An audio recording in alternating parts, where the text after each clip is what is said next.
الله وبركاته.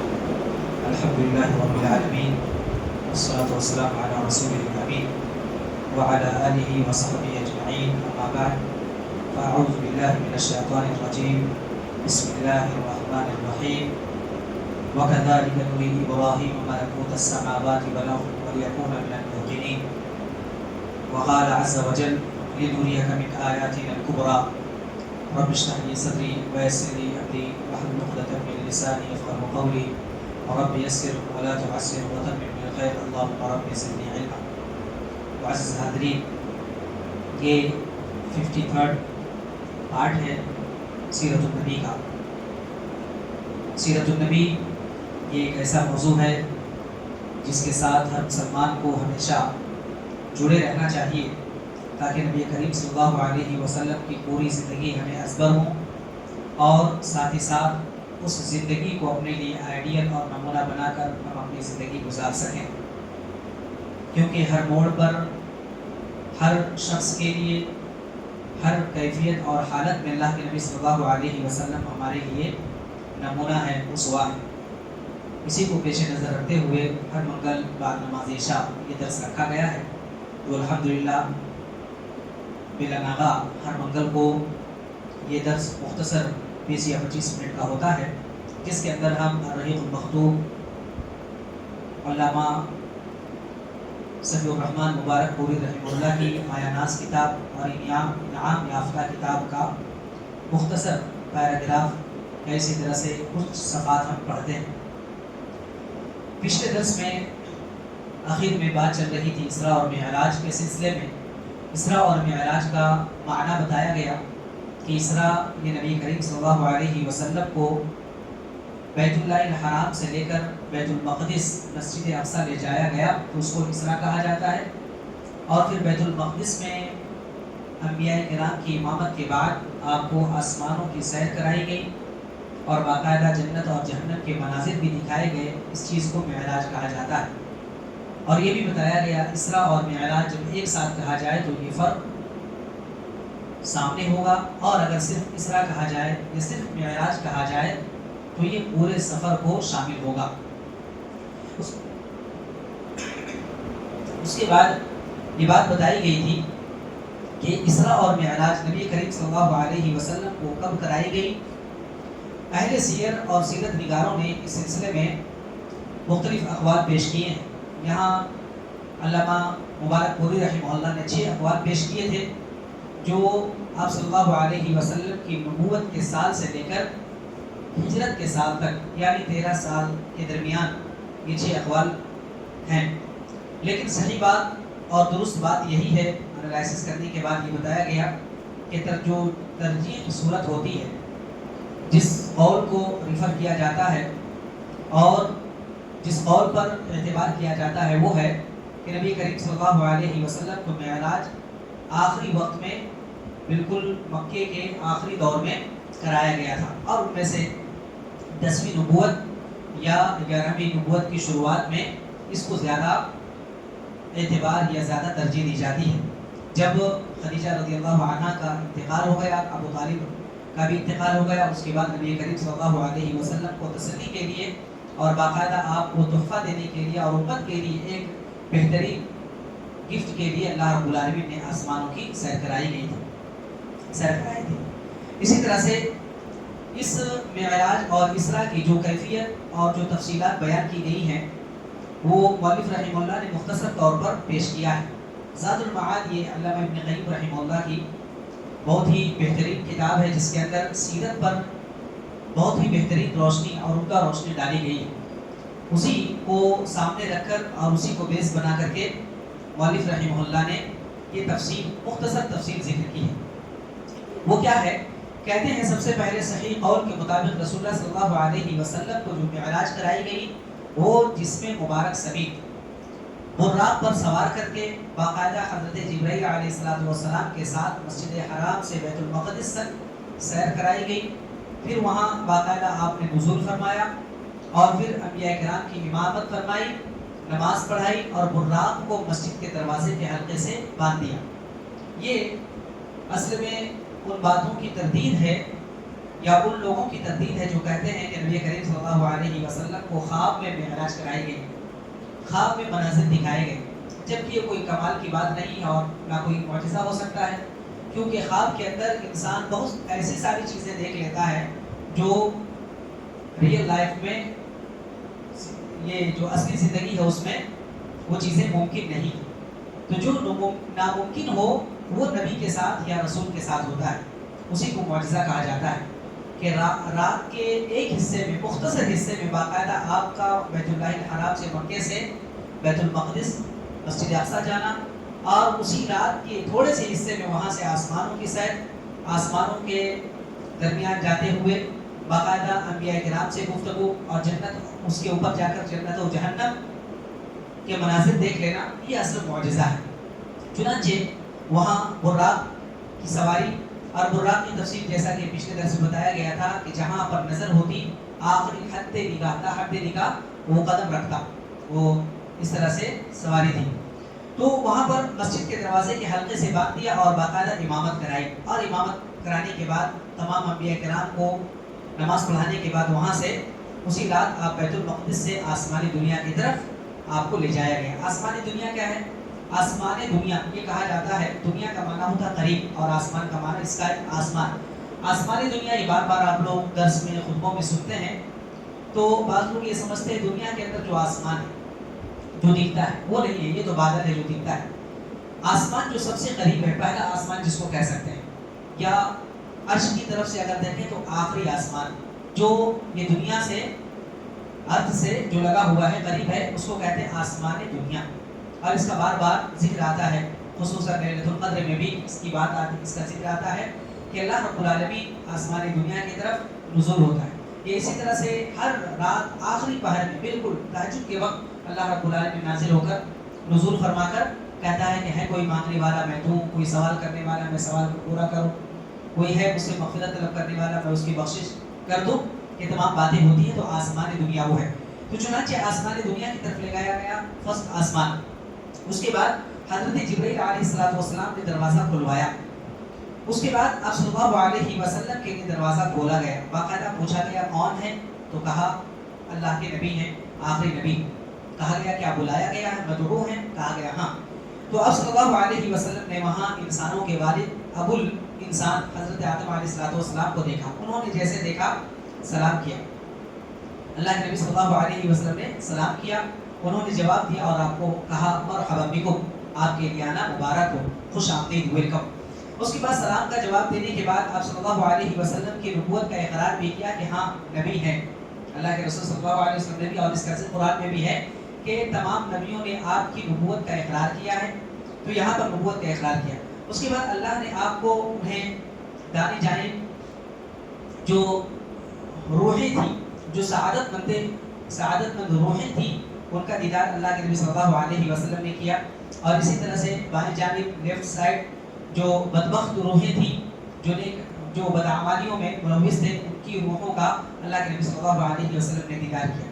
پھر اس کے بعد آپ صلی اللہ علیہ وسلم کو دوسرے آسمان پر لے جایا گیا، وہاں پر بھی اسی طرح کا عمل پیش آیا، دروازہ کھولا گیا، پوچھا گیا کہاں مدعو ہیں، ہاں کہا گیا بلایا گیا۔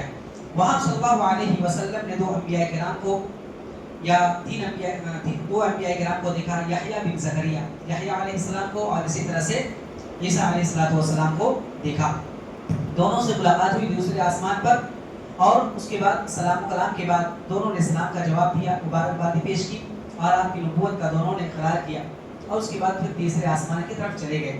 تیسرے آسمان پر حضرت یوسف علیہ السلام کو دیکھا، سلام کیا، انہوں نے جواب دیا، اسی طرح سے مبارکبادی پیش کی اور نبوت کا اقرار کیا۔ اس طرح سے پھر چوتھے آسمان پر لے جایا گیا، وہاں اللہ کے رسول صلی اللہ علیہ وسلم نے حضرت جبرائیل علیہ السلام کو دیکھا، وہاں پر بھی سلام و کلام کے بعد انہوں نے خوش آمدید کہا اور باقاعدہ نبوت کا اقرار کیا۔ پھر پانچویں آسمان پر لے جایا گیا، وہاں حضرت ہارون علیہ السلام کو آپ صلی اللہ علیہ وسلم نے دیکھا، ان سے بھی سلام و کلام ہوا۔ اس کے بعد انہوں نے بھی نبوت کا اقرار کیا۔ پھر آپ صلی اللہ علیہ وسلم کو چھٹے آسمان پر لے جایا گیا، وہاں ملاقات ہوئی حضرت موسیٰ علیہ السلام سے۔ آپ صلی اللہ علیہ وسلم نے سلام کیا، انہوں نے بھی آپ کو مرحبا کہا، ویلکم کہا، اور اقرار نبوت کیا، نبوت کا اقرار کیا۔ جب آپ صلی اللہ علیہ وسلم آگے بڑھنے لگے تو یہاں پر موسیٰ علیہ السلام جو چھٹے آسمان پر تھے رونے لگے. اللہ کے رسول صلی اللہ علیہ وسلم نے رونے کی وجہ پوچھی تو کہا وجہ یہ ہے کہ میرے بعد ایک نوجوان کو مبعوث کیا گیا ہے, ایک نوجوان کو رسول اور نبی بنایا گیا ہے, میری امت سے زیادہ ان کی امت جنت میں جانے والی ہے, اس وجہ سے میں رشک کر رہا ہوں اور رو رہا ہوں. اس کے بعد باقاعدہ وہاں سے آپ صلی اللہ علیہ وسلم آگے بڑھے, 7ویں آسمان پر لے جایا گیا. وہاں آپ کی ملاقات ابو الانبیاء حضرت ابراہیم علیہ السلام سے ہوئی. آپ نے سلام کیا, انہوں نے جواب دیا, اسی طرح سے مبارکبادی پیش کی اور نبوت کا وہاں پر بھی اقرار کیا گیا. یہ جو 7 آسمانوں کی سیر ہے, 7 آسمان کی جو تفصیل ہے, بعض دوسری کتابوں میں الگ الگ کچھ تفصیل بھی بیان کی گئی ہے, اور نبیوں کا بھی جو معاملہ ہے تھوڑے فرق کے ساتھ بیان کیا گیا ہے.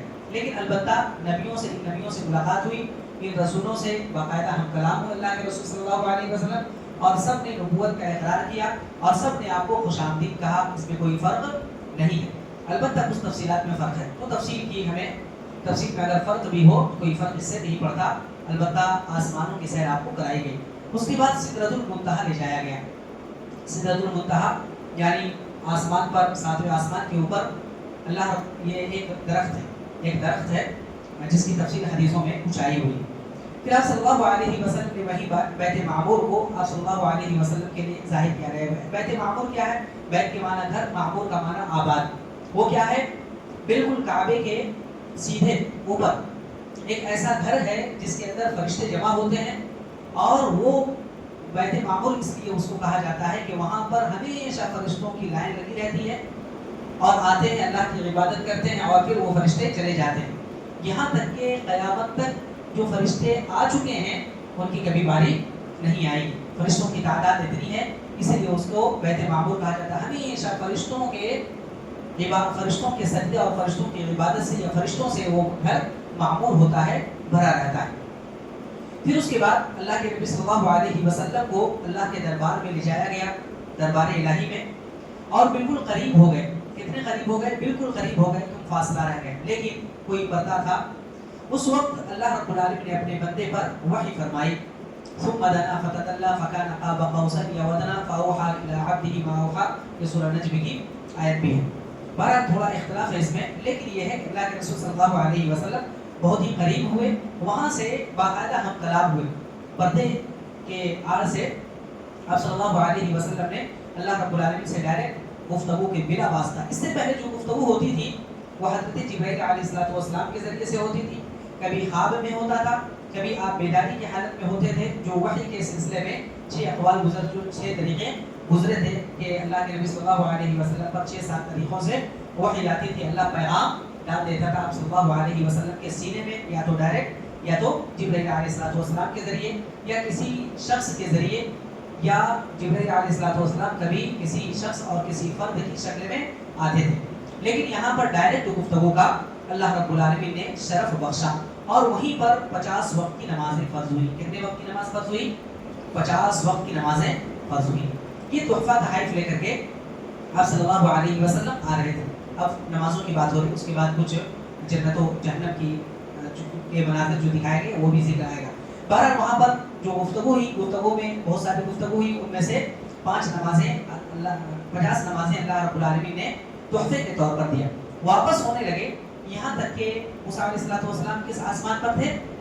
6 آسمان پر. وہاں پر موسیٰ علیہ السلام سے جب ملاقات ہوئی تو کہا کس چیز کا حکم دیا ہے اللہ رب العالمین نے آپ کو, کس چیز کا حکم دیا ہے, اور کیسی کیسی باتیں. کچھ تفصیل ہوئی اور کہا 50 وقت کی نمازیں مجھ پر اور میری امت پر فرض ہوئی. تو انہوں نے کہا آپ کی امت اس کی طاقت نہیں رکھتی, آپ کی امت اس کی طاقت نہیں رکھتی. آپ واپس جائیے اور اپنے رب سے تخفیف کا سوال کیجیے, تھوڑا کم کر دیجیے. یہ موسیٰ علیہ السلام نے کس بیس پر کہا تھا, کس بنیاد پر کہا تھا؟ میں بھی ایک امت کا نبی اور رسول بنایا گیا تھا, میں نے دیکھ لیا, تجربہ کر لیا, مجھے ایکسپیرینس ہے, لہٰذا آپ جائیے, آپ کی امت نہیں برداشت کر سکتی. چنانچہ اللہ کے رسول صلی اللہ علیہ وسلم نے حضرت جبرائیل علیہ السلام کو دیکھا, وہ یا کہ مشورے کے طور پر آپ اشارے کر رہے ہیں. چنانچہ انہوں نے بھی اشارہ کیا ہاں جانا چاہیے, اگر امت کے لیے خیر خواہی اسی میں ہے, امت کے لیے اگر کوئی فائدہ ہو جاتا تو اچھی بات ہے. چنانچہ آپ صلی اللہ علیہ وسلم جبرائیل علیہ السلام نے اللہ کے رسول صلی اللہ علیہ وسلم کو اشارہ کیا، آپ وہاں چلے گئے. وہ جبرائیل علیہ السلام اوپر نہیں گئے، اللہ کے رسول صلی اللہ علیہ وسلم گئے. چنانچہ بعض حدیث کی کتابوں میں یہاں پر بھی کچھ فرق ہے، لیکن البتہ آپ صلی اللہ علیہ وسلم گئے. کچھ حدیثوں میں ہے 5 نمازیں کم ہوئی، اور کچھ میں ہے صحیح بخاری وغیرہ میں 10 نمازیں آپ صلی اللہ علیہ وسلم نے کم کرائی، اللہ رب العالمین نے کم کر دی.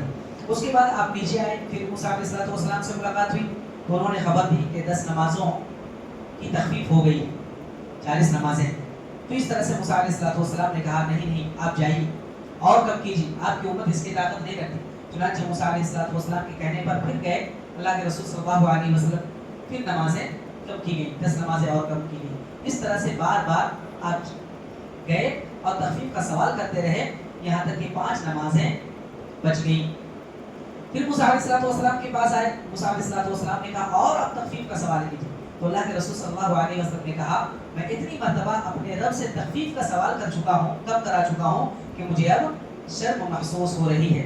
میں اس پر راضی ہوں اور مجھے امید ہے کہ میری امت بھی اس کو برداشت کر لے گی اور اس پر بالکل اس کو انجام دے گی.